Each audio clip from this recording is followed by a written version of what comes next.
ले ले, फ्रेम में ले। हाँ, स्टार्ट कर। कैमरा सीधा कर यार थोड़ा। हाँ, 3, 2, 1 एक्शन। ये क्या हो रहा है? बाबा आपका नाम क्या है? हमारा नाम जयप्रकाश है, मगर ये क्या हो रहा है? कट कर। बाबा आपसे कुछ सवाल करे जाएंगे, आपको बस उन सवालों का सीधा सीधा जवाब देना है। हम ये कैमरे में आएंगे क्या? हाँ। और फिर टीवी पर भी आएंगे? हाँ, नेटफ्लिक्स पर आओगे। ये क्या होता है? न्यूज़ चैनल का नाम है। अच्छा ना, मैं जाकर अपनी कंघी लेकर आता हूँ। अरे बाबा, कंघी की ज़रूरत नहीं है, नेचुरल लुक चाहिए, एकदम नेचुरल। हम अभी अच्छे तो लग रहे हैं ना? हाँ हाँ, बहुत अच्छे लग रहे हो। चलिए फिर शुरू करिए। पुरानी फुटेज डिलीट कर और नई फुटेज बनाना, ठीक है? बाबा, 3, 2, 1 शुरू। बाबा आपका नाम क्या है? अभी तो बताए थे हम नाम। अरे कट कर यार। बाबा, कैमरा के लिए एक बार फिर बता देना, ठीक है? माफ़ करना, वो पहली बार कर रहे हैं ना। 3, 2, 1 एक्शन। बाबा आपका नाम क्या है? हमारा नाम जयप्रकाश है। बाबा, हम आपसे एक चीज़ पूछना चाहते हैं। जी पूछिए। आपने कभी यहाँ कोई भूत या कुछ ऐसा देखा है क्या जो आपको थोड़ा अजीब लगा हो? तो तुम्हें गांव के भूत के बारे में जानना है? जी बाबा। ठीक है, हम तुम्हें कहानी सुनाएंगे, लेकिन हमारी एक शर्त है। क्या शर्त? पैसे वैसे चाहिए क्या? नहीं, वो हमें नहीं चाहिए। हमारी शर्त यह है कि हमारी पूरी कहानी के बीच आप कुछ बोलिएगा नहीं, गलती से भी एक शब्द भी नहीं। हमारी पूरी कहानी हमें अपने तरीके से सुनाने दीजिए। अच्छा, ठीक है।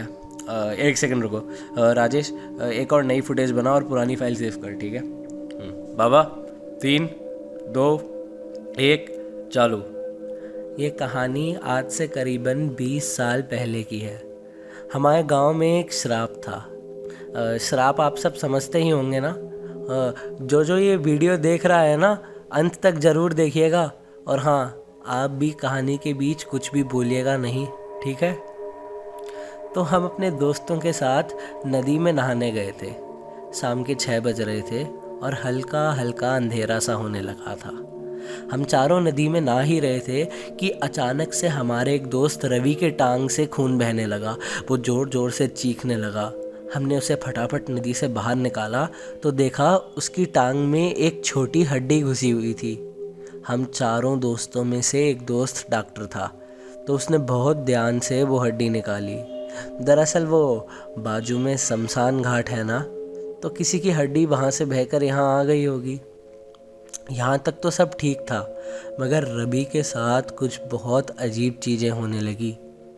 रवि को रोज़ रात बहुत डरावने सपने आने लगे। वो रात के 3 बजे रोज़ उठकर बैठ जाता था। वो वो कहता था कि कोई उसे बुला रहा है।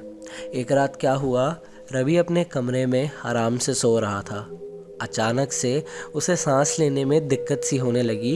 वो बार बार करवटें बदल रहा था, मगर उसे कोई आराम नहीं मिला। कुछ देर परेशान होने के बाद रवि ने अपनी आंख खोली तो उसने देखा कि उसके कमरे के ऊपर वाले कोने में कोई औरत लटकी हुई है। उसके दोनों हाथ दीवार के पीछे ऐसे ऐसे चिपके से हुए थे और वो बस रवि को घूरे जा रही थी।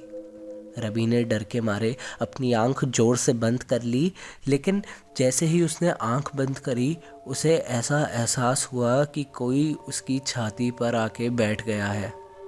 रवि ने धीरे से अपनी आंख खोली तो उसने देखा वही औरत जो उसके कमरे में कोने में थी, वो उसकी छाती पर बैठी हुई थी और उसे घूर रही थी। उसकी आंखों में एक अलग सा खौफ था और वो बिना पलक झपकाए अपनी बड़ी बड़ी आंखों से रवि को घूरे जा रही थी। उसके कुछ बाल रवि के मुंह पर गिर रहे थे और इसी बीच रवि कुछ नहीं कर पा रहा था। उसका शरीर एकदम जाम हो रखा था। वो चाहकर भी चिल्ला नहीं पा रहा था। उसकी सारी आवाज़ें उसके मन में ही रह गई और देखते ही देखते सुबह हो गई और रवि वहाँ पड़ा पड़ा बेहोश हो गया।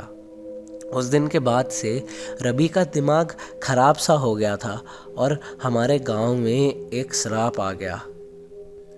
अरे बाबा, आप तो कहानी ऐसे सुना रहे हो जैसे ये कहानी रवि की नहीं आपकी खुद की हो। बाबा, अरे क्या हो गया, चुप क्यों हो गए? तुम्हें मना करा था ना, कहानी के बीच में कुछ मत बोलना। अरे कहानी तो खत्म हो गई ना। अभी ख़त्म नहीं हुई थी। रवि के पागल होने के बाद गांव श्रापित हो गया था। ये कहानी एक बहुत बड़ा श्राप बन चुकी थी।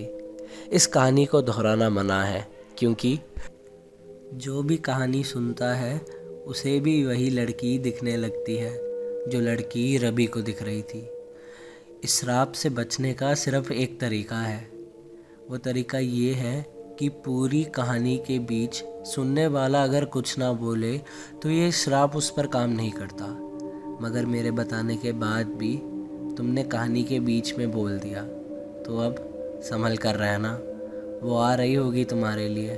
और हाँ, अगर ये वीडियो देखने वालों में भी किसी ने कुछ कह दिया हो तो बस आप लोग भी अपना ध्यान रखना, वो आती ही होगी।